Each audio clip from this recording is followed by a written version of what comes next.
Well, thank you all very much for that. That was great. I'm just going to make one quick comment, and maybe you'll respond to it, and then hopefully open it up to the rest of the folks. You know, so it was very clear from the beginning of the presentations that archives have a lifetime. Archives disappear. They all disappear. They all have to disappear. And so just thinking about the fragility of the archive and how that valorizes the value of archives, right? I mean, when somebody throws something out, or when a thesis is not, you know, either properly documented or gets lost, you know, that's due to a perceived lack of value of that. So how to, you know, bring back value and what that value might be in terms of usefulness in terms of these projects, but cultural value. Anyway, I'm just thinking about those kinds of things. I mean, just even the mourning of the loss of an archive, in a way, valorizes it to some extent. So I'm just reflecting on notions of value in the archive and how your work engages that aspect of it. Thanks. Yeah, well, I think those are all you know, well-made points. I think what I should do in many ways is put that in the context of my own work, because I think it will kind of amplify some aspects of what you just said. In lots of ways, my work is based on quite slight items. You know, it's like, you know, press release here, a postcard there, a kind of opening view card here, a kind of a very small brochure there. You know, these are very slight things. You know, so they're frequently published in small runs. You know, and so to find a brochure for an artist's work from the mid-60s, mid-70s, or whatever, or even more recently, it's extraordinarily difficult. You know, but this is the foundation of my work. I mean, obviously, there are lots of maybe the more dominant strands of art history in which the research processes are well established. You know, I mean, in terms of, you know, where I teach, what most students do is they go to the library and they pull books off the shelf. You know, and that is their research material. You know, of course, this also creates its own kind of hierarchy of importance because the students assume that what is not there is not important, you know, and what is there is important, you know. So it's not incidental why certain artists get to have theses and dissertations written about them because there is lots of material on these artists, you know. You know, I mean, in lots of respects, if one is researching African diaspora art history, the building blocks that which one is using are extraordinarily frugal, extraordinarily sparse in terms of their circulation. You know, so I mean, personally, if I find a newspaper item or a magazine feature from the early '80s or whatever, I mean, I think I've hit pay dirt. You know, because this material is not meant to survive in lots of respects. So, you know, I mean, I just wanted to add that as a kind of a context to what you've just said, you know. Tiffany, do you want to add anything, or?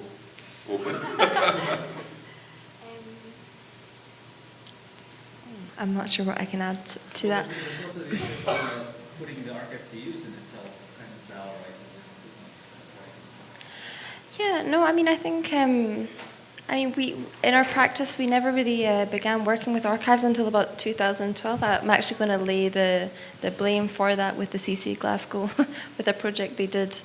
But it really shifted the way that we thought about our practice and what might how it could be useful, I would say. I mean, I think when people were asking before, who do you curate for, the thing that first kind of came to my mind, or the way I may be thinking about it just now, would be the past, the present, and the future.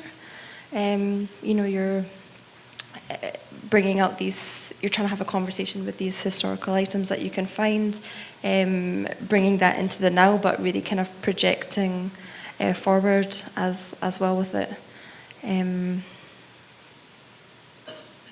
Yeah, no, I mean, I think that there's just lots of conversations going on. When I say useful, it's really in terms of the local and the context that we're sitting within, and kind of pulling things back into the frame that haven't been into the frame.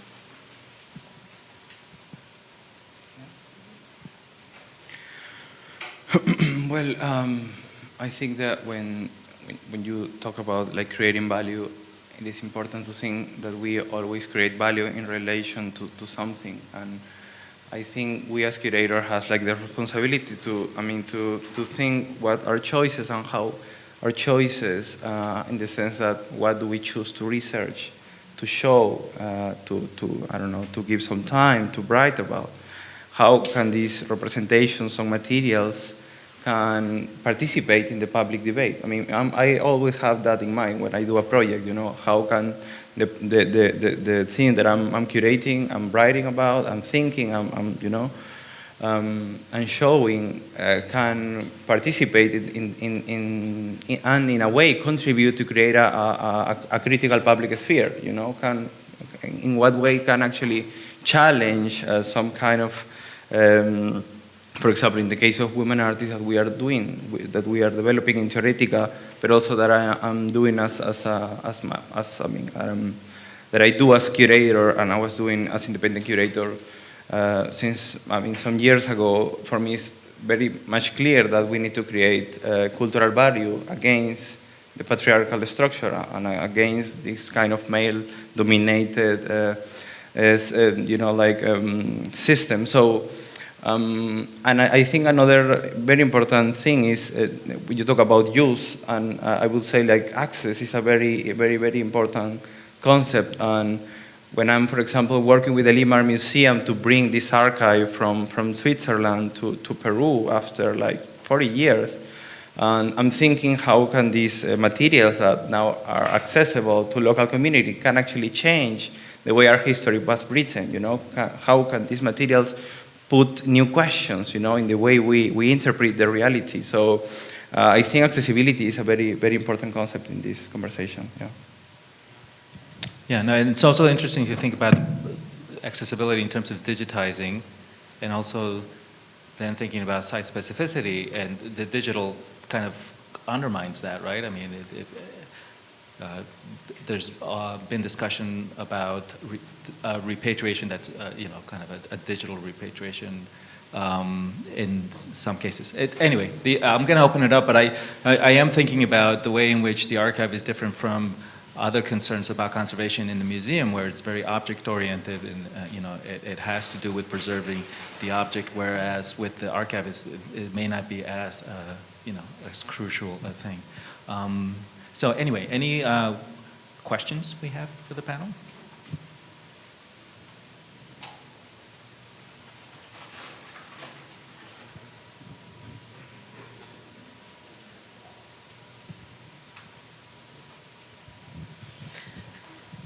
Hi again. So I just wanted to say I thoroughly enjoyed your panel. And it's not really a question per se, but a comment really. It puts me in the line of an article that was written probably 4 or 5 years ago called Queering the Archive. It was from I think it's from a Latin Americanist. And one of the things that he spoke about was that the ways in which the archive silences identities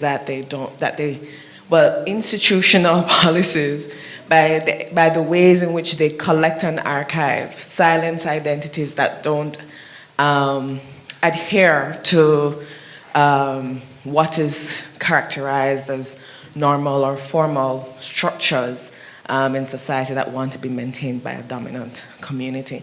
And I think just listening to the kinds of work that have to be done brings to mind the kind of issues, for example, we have in the Caribbean, not just in terms of sharing our archives, right? but also the kind of infrastructural problems that prohibit, for example, the repatriation of archives. So, for example, Jamaica hasn't been able to get back its film collection because we don't have the facility to maintain the films done by the Jamaican Film Commission, or even archives that were taken out of the country before independence and stored in hidden spaces in England and so on, which has happened from multiple Caribbean countries, that it really puts these things on the table, I think, for all of us who are working in spaces where cultural change produces different discourses. And so I really understand the kind of problems and interventions that you're trying to make, and I really just want to congratulate all of you on the hard work that you're doing.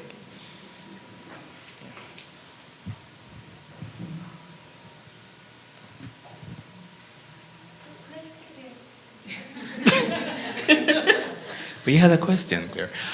Because this isn't, again, this is kind of just more of a comment because I found this panel also, like Shani, to be particularly engaging because my own practice deals with unearthing and exploring archives. And the thing is, I am particularly concerned with the realities of artists who've been written out of the histories. Written out of the histories because, you know, they did not fit into, you know, maybe the particular nationalist archives, or they were queer artists or so on. So, I mean, for me, this was very heartening to just listen to what you guys are doing, working on, presenting. So, yes, Claire, as I said, that was just a comment. So. No, of course, and actually, I'm just going to follow suit with comments, all of which are, just great. Thanks to the extraordinary perspective which you're bringing to all of the work we do. And I guess in answering the question, who do you curate for? It just occurs to me, I guess maybe we curate for family. We curate for a sense of that genealogy. And it really came to the fore in particularly Eddie's and Tiffany's presentations, having worked with Hugh a couple of years ago in London and had no clue whatsoever that his father was an artist. So that's one, what would I have gained? I mean, how much further along would I have gone in my conversation with him, with that awareness and that knowledge? And by this, and of course, anyhow, that's one thing. And then as concerned what Eddie, brought to the conversation, the making of the black art scene, about which I guess there's more information, thanks to you in part, but the making of the black art scene and the formation of an artist such as you, and the reasons why at certain points in time, going towards Carnaval or Mashramini as a source of interest or inspiration for his work was neither here nor there when you were, struggling with other,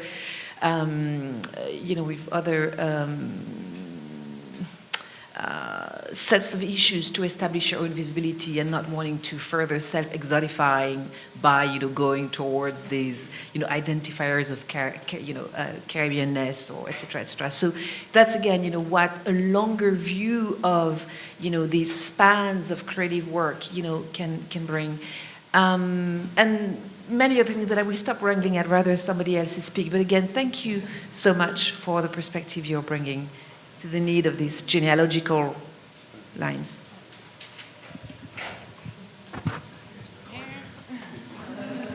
So I also want to, first of all, thank you for this particular panel, because in our work, archiving has been a new engagement. I want to thank the University of Miami, and in particular, Dr. Darnett Francis. We had an archive of 20 years of work, ephemera, Eddie, that I didn't even think was important. And in speaking and doing work with Darnett, who is a university professor, a Caribbeanist, she said, Rosie, what are you going to do with this? And I said, well, when I'm dead, I'm going to dash it away, really. And for the English speakers, when I die, they're going to throw it away. So quickly, the point that I'm making is that we that hold the archive have to also hold the importance of the archive. That's our responsibility. But we also need people around the table, historians and scholars, to tap us on our backs and claim the archive, which is what you're doing, Miguel. And so fortunately for us, the 20 years of work is archived at special collections at UM. Until now, I mean, I'm proud, I'm happy that it's not going to be thrown away. It was an emotional disengagement to hand over the almost 800 catalogs and all the work that we've done. But you know, you think you understand the importance, but you don't really understand the importance because you're living the work. What your work brought to me, Eddie, is the fact that when it's not there, you can't reclaim it. And what that not being there says to the next generation when you say that you did the work. So thank you, because I really understand now the importance of it. My question is, what's my responsibility to maintain it? You know, are there action steps that I need? Should I be giving them stuff every year? How do I engage with the historian, the librarian, Beatrice Cotif, who is Haitian? And she was so tender, Eddie, when she came to collect the archive, every piece of box that I packed up. And I said to her, I want to clean it up because, you know, you don't want them to see your receipts and your things. She says, no, we want the ephemera, we want everything. So I think that we're new at this, those of us that are doing the work. I think that there's responsibility on both sides. We need to value the work we're doing, and we also need to be able to cough it up when the historian asks for the work. So what's my responsibility moving forward? How do I act in a way that continues this engagement with the university, who really don't care, you know, if I give them anything else or not? If Beatrice leaves, I don't know who I would have around the table to engage with as well. That was a question. Sure. Well, what can I say? I mean, you know, I kind of, you know, I understand, you know, the issues that you raised. I mean, I think for me personally, one of the difficulties is that things are being lost on a daily, weekly, monthly, yearly basis. You know, I mean, one reason why I'm resistant. Oh well, I mean, it's happening. I mean, Tate is kind of acquiring work, and other institutions are acquiring work of artists who've passed. Oftentimes, one of the difficulties that I have is that I know that in the course of my lifetime there are countless artists who've been lost to history because their work has been vulnerable to kind of erasure. You know, I mean, in a sense, if you're a painter, if you're a sculptor, if you make things, that your first challenge immediately is how do you store this work? You know, I mean, I've seen work stored in all sorts of inappropriate places, but of course, to store work it takes money. You know, I mean, one can't, you know, make work and kind of have it in one's bedsit or one's apartment taking up space. Oftentimes, you know, I mean, sometimes, you know, if children come along, if a partner comes along, then space has to be made for those people. You know, I mean, work gets junked. I mean, you know, and this happens all the time. You know, this happens all the time. You know, so from my, you know, I was at art school many years in the early 80s. So you know, the artists who have been lost, you know, they're beyond number. You know, so you know, I mean, you ask a very important question, but the question to me is also kind of high. You know, it's kind of highlighted, or it's kind of heightened, or whatever, by these other realities that work is being lost on a daily basis. You know, I mean, if people store work in a garden shed or garage, oftentimes it gets mouldy, mildewed, or whatever. That's the end of the work. You know, these are realities. You know, you know, and I feel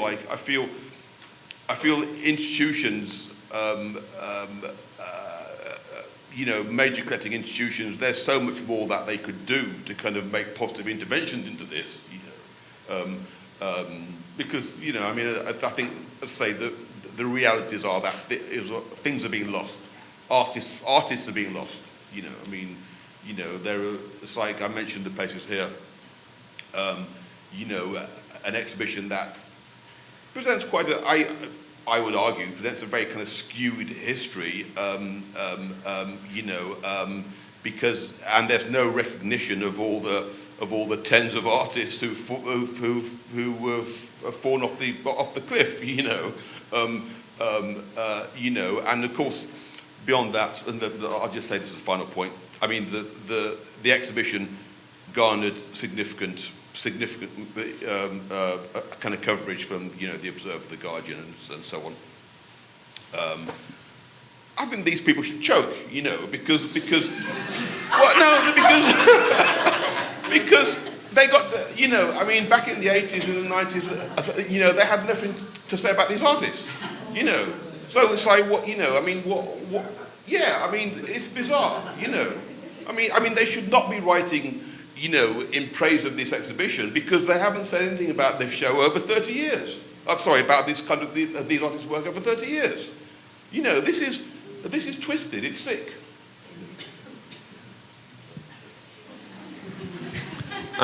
Yeah. So I think following that discussion, also what Shani you were saying before, and I think it's responding mostly to Miguel, the situation kind of in the work that you were presenting, because what I found there very interesting is the fact that kind of, and it might be my personal reading of the way you were kind of functioning, but towards the lack of infrastructure anyway, you were kind of working against the grain of that, right? And finding situations where you took advantage of institutions and kind of openings where kind of the work you were doing could kind of benefited from the fact that MACBA gave it a space and gave it a legal consultation service, etc., etc.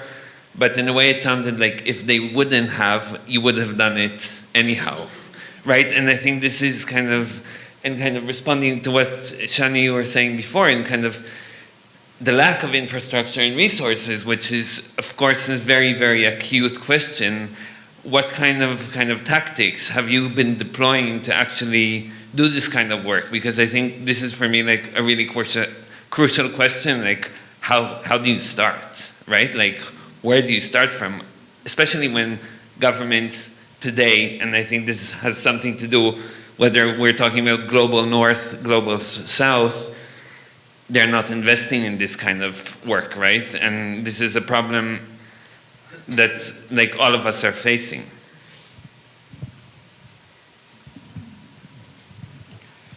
Yeah, you're right about that. We are like looking like spaces or like looking like situations, where we can actually enter and to create collaborations.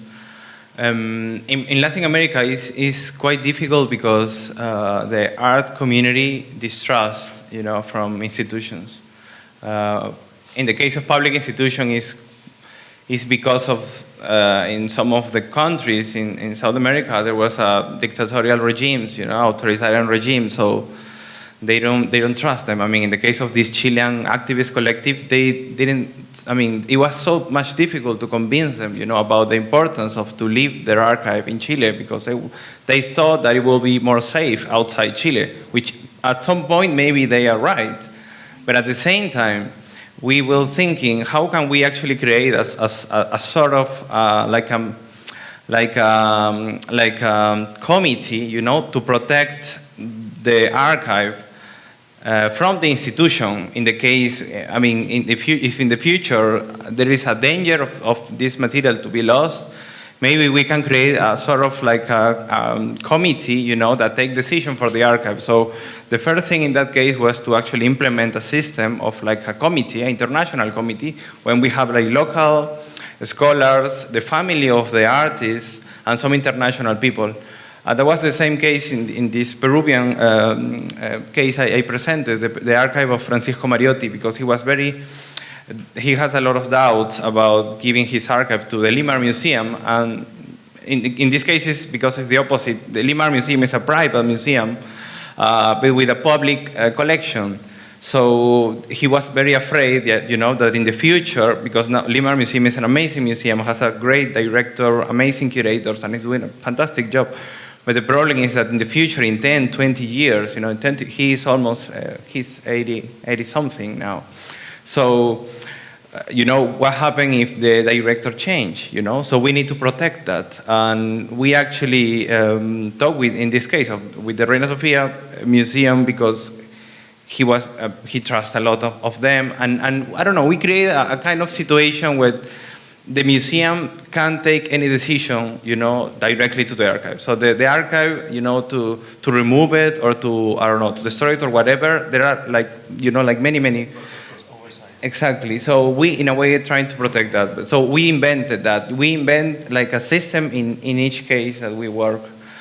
And I think in the case of infrastructure, it's very, very delicate. I think we have actually like I don't know if we can actually do that, but how to build infrastructure? I mean, that's a very important question. I mean, we need to build infrastructure, and it's quite funny, because since the 60s onwards, it's like this, like the presence of institutional critique, for example, which was very praised and historicized. And I think in Latin America, like the most radical gesture was actually building institutions, like creating institutions. And I think we have to do that. I mean, in Central America, there is a number of private initiatives now that are very active, and we wanted to work with them, from Theoretica. This exhibition we are doing in Nicaragua, and the book we're publishing in a few months, will be impossible, if there is like two institutions from Costa Rica and Nicaragua working together to make it happen. So we need to find the ways, to collaborate together. That's why I think Tilting Axis is very inspiring, because you are actually doing it. And that's extremely important. It will make a huge change, in the cultural landscape. When you will see this from 20 years from now, it will be amazing what you actually achieve this here. So yeah. Sorry to have the mic again. I just had to let everything steep first before I could actually articulate my my question. And it was, well, really the question is to all panelists right now, because the thing is, I'm thinking about the archive now, and I'm thinking about the shift in museology away from the object-based to the audience-based kind of interaction. And my thinking right now is, I just really want to ask about the challenges of, and it also goes into the discussion, something Tiffany mentioned about, who you're curating for. It's kind of a little bit of who you're curating for, but more of what is the challenge of presenting this archive and making it relevant to the people who need to access it, want to access it, maybe don't even realize that they should be accessing it. That's my question in terms of how, I know there's probably not even like the definitive answer, but I really just want to hear about the challenges in actually doing that. And how you are not really challenges, more like the, what's the word I'm looking for? How do you get around those challenges? I'm sorry, I'm just going to simplify it. That's a big question, huh? We're running out of time, and I'm wondering how many more questions were there? Maybe just Chris, did you have a? Okay. No, that is it. Okay. So if you could address the question quickly, then we will have a moment for coffee before Nicole's presentation.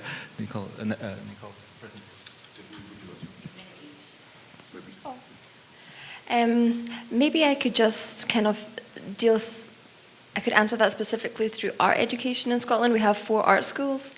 Glasgow School of Art particularly, there's been a lot of demands from the student body to diversify the curriculum. I'm trying to think, I think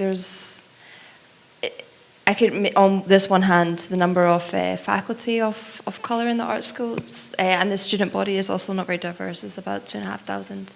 But I think that this kind of AfroScots project for us came out of a project in 2012 where we looked at the work of Maud Salter and Oladele Bamboig in the CCA Glasgow archives and used that to write about the whiteness of the art scene. And in some respect, that project brought a lot of people to us, and we were asked to speak about that project to quite a few art schools. But I mean, I think that, you know, some of the feedback to that was, you know, people were saying, oh, if I had known that this person was at this art school 20 years before me, that would have really changed how I felt about being in that institution. I think that that's something that kind of feels very important. And I mean, I think that the art school really has to do a much better job when they're doing their marketing spiel and being like, oh, you know, Jim Lambie was here and Claire Barkley was here. You know, nobody's saying, oh, Donald Locke was here. And I think that that's really important that they begin to kind of reevaluate kind of how they're framing these kind of things. Maybe that's kind of a simplistic answer, but that was my 1 minute, so. Yeah,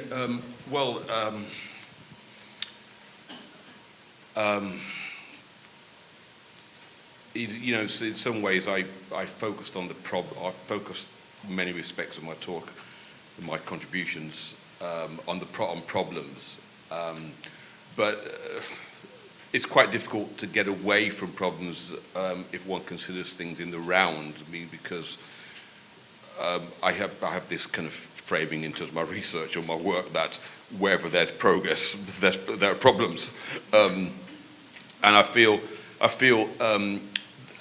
U.S. academia is extraordinarily important, or there's strands of it which are very important in terms of acquiring archives and maintaining them. You know, it's like this is something that many U.S. universities have respect for. You know, and I think it's extraordinarily important. You know, but when one travels, I went to see the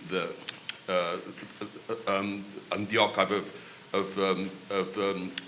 Du Bois in Accra. You know, towards the end of his life, he moved to Accra, died there in 1963, I think it may have been. Anyway, in the early to mid 60s. So they have a study centre, a Du Bois study centre in Accra, Ghana. And I went there, and you know, these are extraordinarily valuable. I mean, in terms of what they contain, these extraordinarily valuable papers and publications that are not well maintained. You know, I mean, in this tropical environment, very dusty. You know, there's no kind of air conditioning. There's no kind of preservation of the documents. In 50 years' time, they won't be here. I mean, they'll have fallen apart. You know, I mean, it's like simply that they will not. They cannot be maintained in that kind of environment for long. You know, so you know, like I say, I mean, wherever we have progress, we have a corresponding set of problems. I mean, that's you know, which is a reality that I think in lots of ways what this does to me is that throws down a challenge to US academia to kind of invest resources in these spaces. You know, I mean, kind of export your expertise, export your kind of archiving abilities to all these spaces. You know, I mean, otherwise the termites are just going to run riot. You know.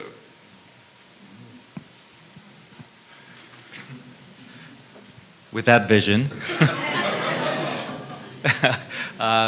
let's have some coffee and come back in 5, 10 minutes. Thank you. Thank you. We're not photograph the panelists. We need to do that. Thank you so